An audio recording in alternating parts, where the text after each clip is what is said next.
नमस्कार, मैं हूं सौरभ त्रिपाठी। आप देख रहे हैं इंडिया न्यूज। आप सभी का बहुत बहुत स्वागत है। इंसानियत और जुर्म का पुराना नाता है, हमारे चारों ओर फैला जुर्म का मकड़जाल।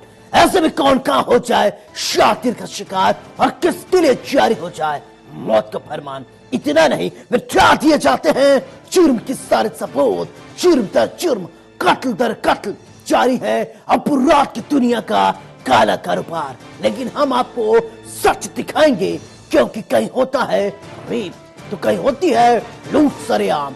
हो सकता है आपके शहर में वो अपराधी बेखौफ घूम रहा हो, इसलिए आपको सावधान करने के लिए हम लेकर आए हैं हर जुर्म की पूरी दास्तान। आपको दिखाएंगे अपराधी का चेहरा खूंखार, जिसने मचा रखा है हाहाकार।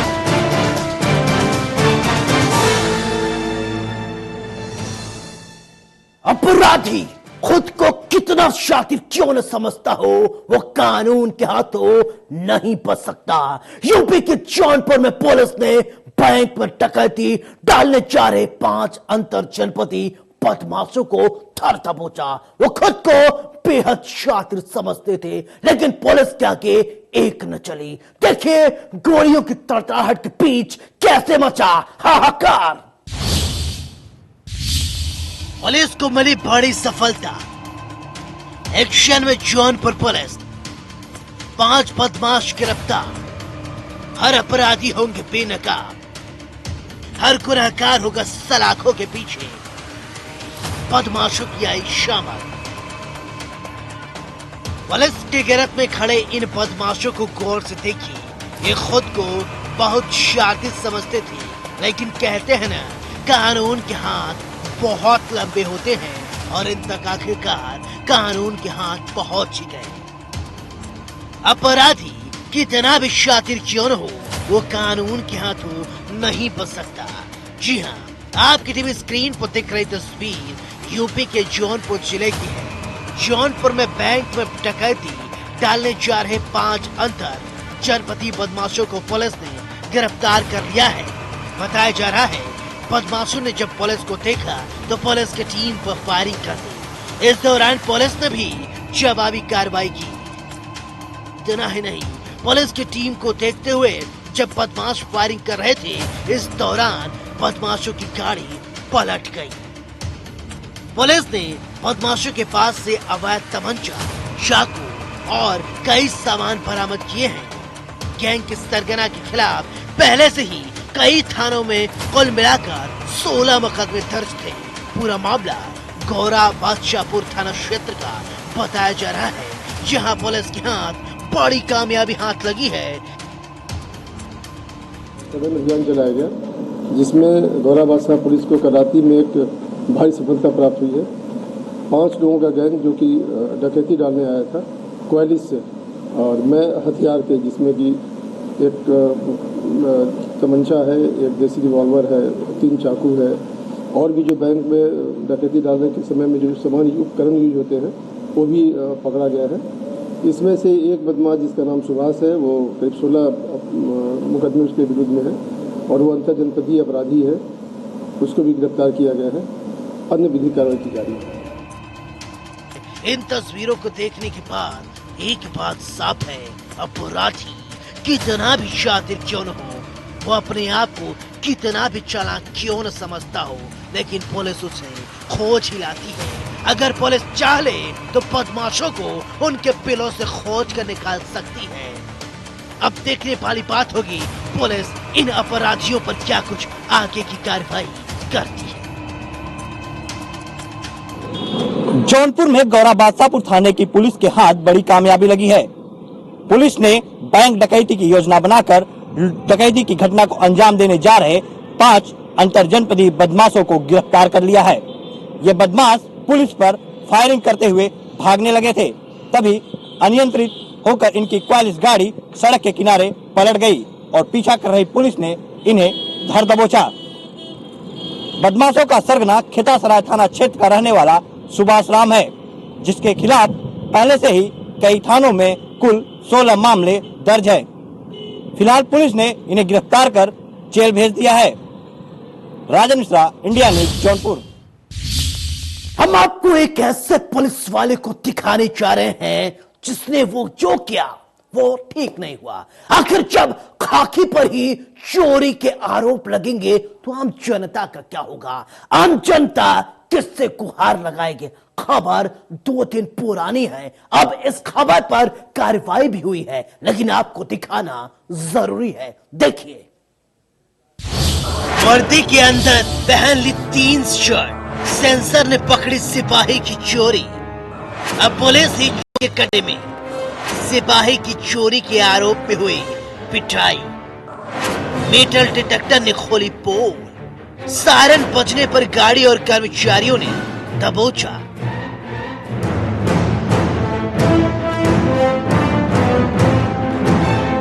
अगर कहीं कोई घटना होती है तो सबसे पहले किसे फोन किया जाता है? जवाब होता है पुलिस को। अगर पुलिस पर ही चोरी के आरोप लगे तो क्या होगा? इन तस्वीरों को गौर से देखें कैसे पुलिस वाले की पिटाई की जा रही है। ये साहब वर्दी की मर्यादा भूल गए हैं। इन्होंने ऐसा कारनामा कर दिया है जो बताने में भी शर्म लग रही है। आपकी टीवी स्क्रीन पर दिख रही तस्वीर लखनऊ की है। लखनऊ कमिश्नरेट में पुलिस का एक जवान शॉपिंग मॉल में चोरी करते पकड़ा गया। खबर 2 दिन पुरानी है, लेकिन जाननी जरूरी है। जिसके बाद शॉपिंग मॉल के कर्मचारियों ने उसकी जमकर पिटाई कर दी। चोरी के आरोप में पकड़े गए सिपाही की करतूत सामने आने के बाद पुलिस कमिश्नर ने सिपाही को सस्पेंड कर दिया। जानकारी के मुताबिक हुसैनगंज थाना क्षेत्र में स्थित एक शॉपिंग मॉल के ट्रायल रूम में सिपाही आदेश कुमार ने अपनी वर्दी के नीचे 3 शर्ट पहन ली। इसके बाद उसने मॉल से निकलने की कोशिश की तो सायरन बज उठा। मेटल डिटेक्टर से सिपाही की करतूत पकड़ी गई। सायरन बजते ही सुरक्षा गार्डों ने सिपाही को पकड़ लिया। इस दौरान वहां मौजूद कर्मचारियों ने सिपाही की पिटाई कर दी। इस घटना का एक वीडियो भी सोशल मीडिया पर जमकर वायरल हो रहा है, जिसमें कुछ लोग सिपाही के कपड़े उतरवा रहे हैं, कुछ लोग उसकी पिटाई कर रहे हैं। जैसे ये मामला सीनियर अफसरों के नजर में आया, सिपाही को सस्पेंड कर दिया गया। सिपाही पहले गोमती नगर थाना में तैनात था। इस दौरान उसको लाइन हाजिर किया गया था, जिसके बाद से पुलिस लाइन में रह रहा था। वायरल वीडियो में उसके गलत कृत्य को देखते हुए उसे सस्पेंड कर दिया गया है। मामले की जांच की जा रही है।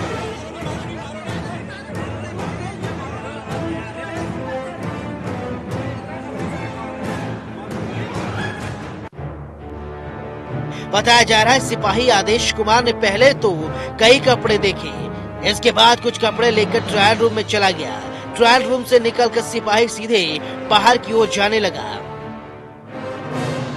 जिस वजह से गेट पर लगे सेंसर ने उसे पकड़ लिया, जिस पर वहां मौजूद सुरक्षा गार्डों ने सिपाही को रोकने की कोशिश की और तलाशने की कोशिश की, जिसके बाद वो पुलिस का रौब दिखाने लगा। बाद में उसकी चोरी पकड़ी गई। उसने वर्दी के नीचे 3 शर्ट पहन रखे थे।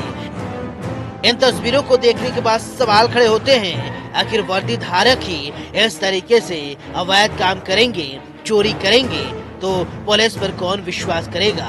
खैर, इस शख्स ने पुलिस को बदनाम करने की भरपूर कोशिश की है, जो कि निंदनीय है। इंडिया न्यूज के लिए लखनऊ से अभिषेक की रिपोर्ट।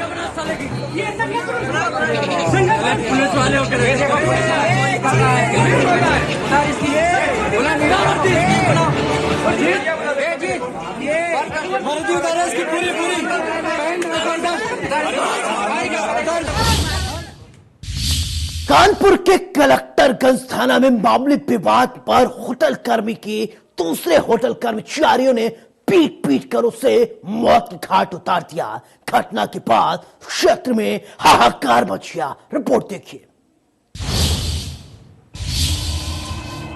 कानपुर के कलेक्टरगंज थाना क्षेत्र में मामूली विवाद पर होटल कर्मचारी के दूसरे होटल के कर्मचारियों ने रॉड से पीट पीट कर हत्या कर दी। घटना के बाद क्षेत्र में हाहाकार मच गया। घटना की जानकारी मिलते ही थाने की पुलिस मौके पर पहुंची। पुलिस हमलावरों की तलाश में दबिश लगातार दे रही है। आपको बता दें कि मामूली बात पर बहस के चलते घटना को अंजाम दिया गया। होटल लग्जरी इन के कर्मचारी का प्रिंस होटल के काम करने वाले अमन वाजपेयी से विवाद हो गया, जिसके बाद प्रिंस होटल के कर्मचारियों ने अमन पर रॉड से हमला कर मर्डरासन कर दिया। अस्पताल ले जाते समय अमन की रास्ते में ही मौत हो गई। डीआईजी कानपुर का कहना है कि होटल लीज पे लेने को लेकर होटल के मालिकों से विवाद चल रहा था। इस विवाद के चलते कर्मचारी में झगड़ा हो गया और युवक की हत्या की वारदात को अंजाम दिया गया। पुलिस आरोपियों की तलाश में लगातार दबिश दे रही है। ये संज्ञान में आया था कि कल रात लगभग 10:30-11 बजे के आसपास या उससे भी आधा एक घंटा बाद में ये जो अमन वाजपेयी है, ये जो प्रिंस होटल का संचालक और ओनर है, ये और एक दूसरे जो ओनर हैं एक न्यू लग्जरी होटल के, इनके मध्य कोई आपस में वाद विवाद हुआ, जिसके बाद उनके किसी स्टाफ ने और इनके ओनर ने किसी लोहे की रॉड से इस पे हमला किया, जिसके बाद इलाज के दौरान इसकी हालत में जाके डेथ हो गई है। जो दूसरे होटल के संचालक हैं और उनके जो स्टाफ है, उनके खिलाफ मुकदमा कायम किया गया है। 8 लोगों को हिरासत में लेकर पूछताछ की जा रही है और बाकी भी जो अभियुक्त हैं उनकी गिरफ्तारी का प्रयास किया जा रहा है और जल्द से जल्द इसमें जो भी होटल संचालक, होटल मालिक या उनके स्टाफ के लोग इन्वॉल्व हैं, उन सब के खिलाफ बहुत सख्ती से कार्रवाई की जाएगी।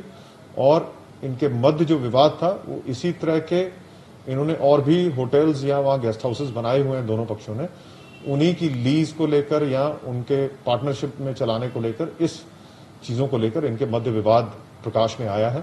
इसी को लेकर कुछ कहा सुनी हुई, जिसके बाद ये घटना हुई जिसमें मारपीट की गई और उसके बाद लोहे की रॉड से उस पर प्रहार किया गया, जिसके कारण उसकी हॉस्पिटल में जाकर मृत्यु हुई।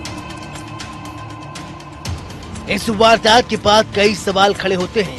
आखिर अपराधी इतने बेखौफ कैसे हो गए हैं?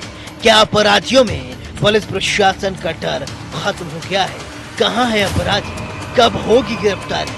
सवाल तो कई हैं, लेकिन जवाब अभी किसी के पास नहीं है। खैर, देखने वाली बात होगी कि पुलिस कब आरोपियों को गिरफ्तार कर सलाखों के पीछे भेजती है। इंडिया न्यूज के लिए कानपुर से राहुल वाजपेयी की रिपोर्ट। यूपी के बलिया जिले में बिजली का हाई टेंशन तार गिरने से एक किशोर समेत 3 लोगों की मौत हो गई। एक साथ 3 लोगों की मौत के बाद गांव में कोहराम मच गया। रिपोर्ट देखिए।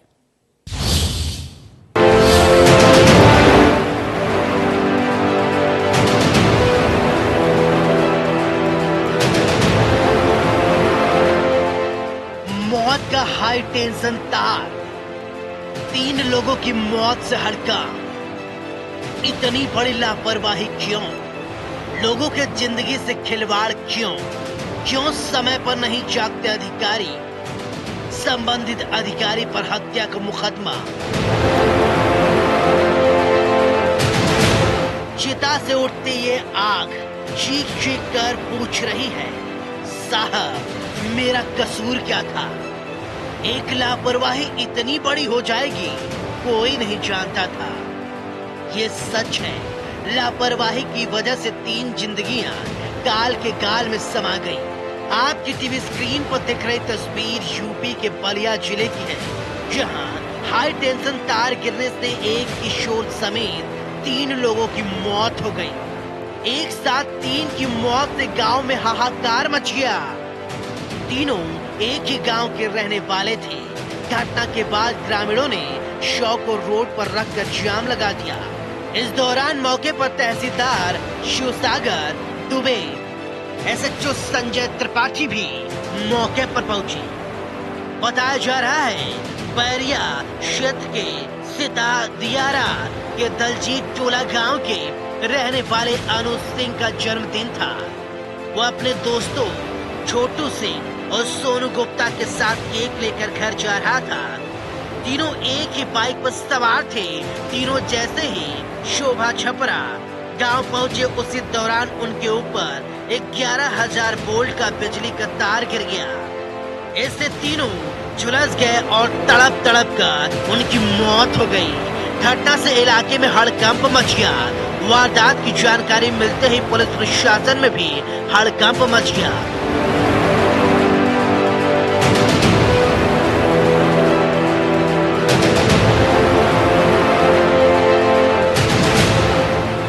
हजारों की संख्या में लोग एकत्रित हो गए।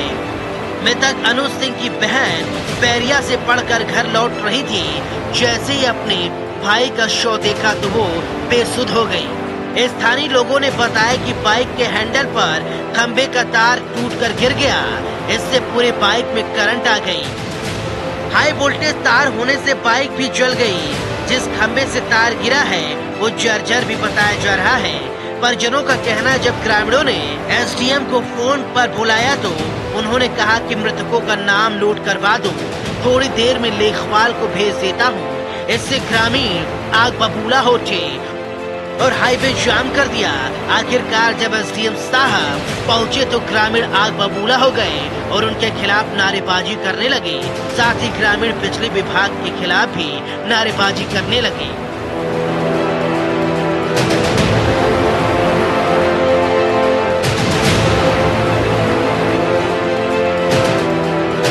अब पुलिस ने अधीक्षण अभियंता, अधिशासी अभियंता, एसडीओ और स्थानीय अभियंता सहित 4 के खिलाफ हत्या का मुकदमा पंजीकृत कर लिया है।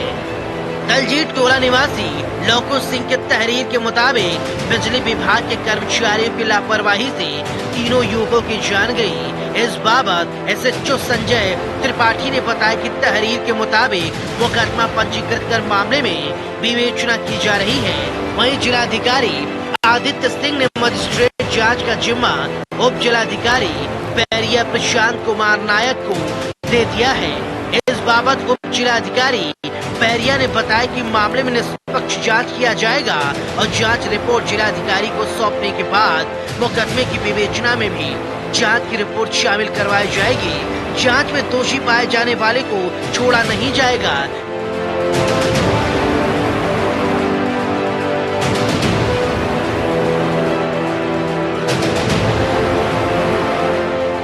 सभी युवकों के अंत परीक्षण के उपरांत जय प्रकाश नगर के भौटोला गांव घाट पर भारी सुरक्षा के बीच अंतिम संस्कार किया गया। सभी मृतक युवकों के पिता ने मुखाग्नि दी।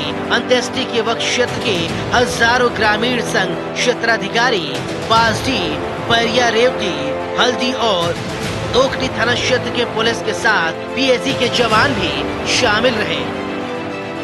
बैरिया के दलजीत टोला में 11,000 केवीए का विद्युत तार टूट के गिर गया। उसके नीचे एक बाइक पे जा रहे अनुज सिंह उम्र 23 वर्ष, सूर्य प्रकाश उम्र 19 वर्ष और सोनू शाह उम्र 20 वर्ष, करंट से इनकी मृत्यु हो गई है। इस संबंध में उनके परिजनों की तहरीर पर थाना बैरिया पर बिजली विभाग के अधिकारियों और कर्मचारियों के विरुद्ध अभियोग पंजीकृत कर लिया गया है। जो भी करंट से मृत्यु में अनुदान का प्रावधान है वो जिलाधिकारी बलिया की तरफ से उनको चेक दे दिए गए हैं। अभियोग पंजीकृत करके इसमें अग्रिम कार्रवाई की जा रही है। कुल 4 अधिकारियों के खिलाफ कार्रवाई अभियोग दर्ज कराया गया है, जिसमें स्थानीय अभियंता, एसडीओ, एक्सीएन और सुपरिटेंडेंट इंजीनियर। इस घटना के बाद कई सवाल खड़े होते हैं। आखिर इतनी बड़ी लापरवाही कैसे हो गई? 3 माओं का गोद उजड़ गया। खैर, अब देखने वाली बात होगी पुलिस आगे की क्या कुछ कार्रवाई करती है। बलिया से इंडिया न्यूज के लिए अमित की रिपोर्ट। हमारा मकसद आपको डराना नहीं है, आपको बताना है समाज में किस तरीके से जराइम की काली कहानी बुनी जा रही है। फिर मिलेंगे कुछ और काली कहानियों के साथ। तब तक दीजिए अपने दोस्त सौरभ त्रिपाठी को इजाजत। लेकिन चलते चलते दोस्तों एक गुजारिश, सावधान रहें, सुरक्षित रहें और अपना बहुत ख्याल रखें। नमस्कार।